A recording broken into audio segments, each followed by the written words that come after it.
Well, good morning from sunny Bolton, and it's been a while since I made a video.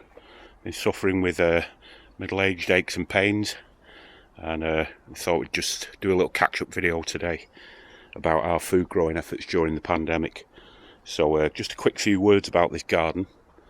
Most of the gardens around here, the back gardens, have been pulled up and they've been flagged and there's vehicles in them, so there isn't a great deal of space for wildlife, for flora, fauna, insects, etc.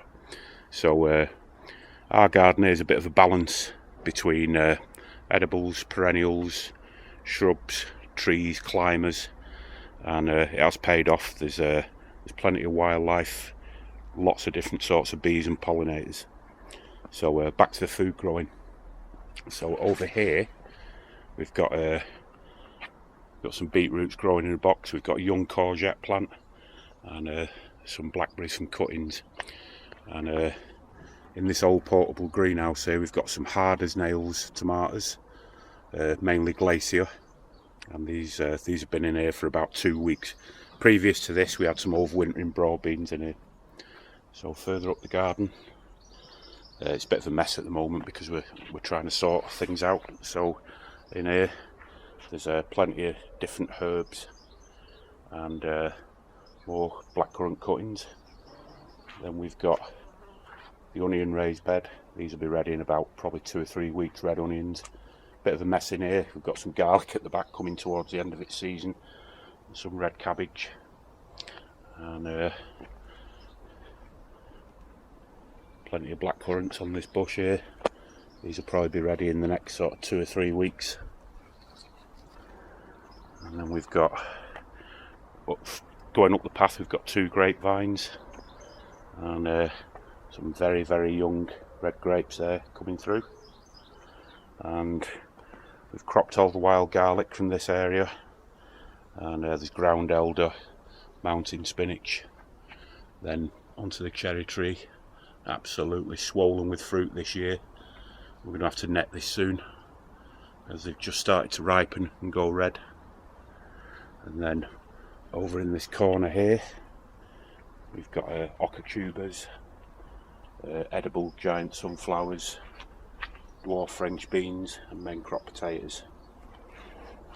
And then further round in this little Belfast sink we've got oregano and chives. We've already cropped a lot of the oregano, and it's a fast growing and giving plant, so there's plenty more. And then in this little untidy space here we've got Welsh onions, mint, lemon balm, chives, red sorrel, hops. There's all sorts in there. And then further over, we're doing quite a lot of pot growing this year. We've got Chantenay carrots growing in boxes. We've got 2 boxes here, sat on top of the rocket stove oven that I made earlier this year. And over here we've got salad crops, wild rocket coriander, and more Chantenay carrots. And then on this steel rack in here there's various sage, marjoram, a couple of different varieties of mint, and we've got the bulk of the mint on top there because we're going to make some mint wine with it later in the month. Over here we've got runner beans, and then at the back we've got 2 of the 3 sisters from native indigenous culture in the US. So we've got nitrogen fixing beans helping the corn out, and it's grown quite rapidly, that corn, since we introduced the beans about 3 or 4 weeks ago. And then here we've got first time of growing these tiger nuts, and then we've got another hard as nails tomato plant there at the side of the settee. And then going alongside, down the side of the polytunnel, we've got Monge 2, strawberries, blackcurrant, more strawberries, mint, lemon balm. And at the back of the polytunnel here, we've got all the first early potatoes growing in sacks. And then we've got the garlic, white garlic, coming towards the end of its growing season. We'll give that probably about another 4 weeks. So over to the polytunnel, and just as we're going on our way to the polytunnel, we've got a oca tuber in this bed here.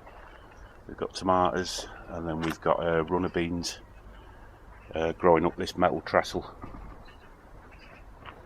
And inside the polytunnel we've got beans growing in a bucket, and then our tomato crop for the summer are these giant Marmandi, and last year we had kilos and kilos of them.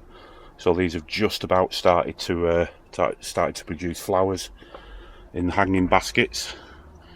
We've got tumbling tomatoes again. These have just started to flower.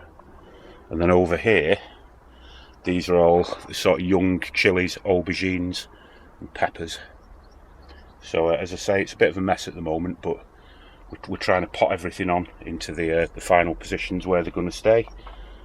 Another chili plant there on the way over, and then we've got two long pepper plants in this pot.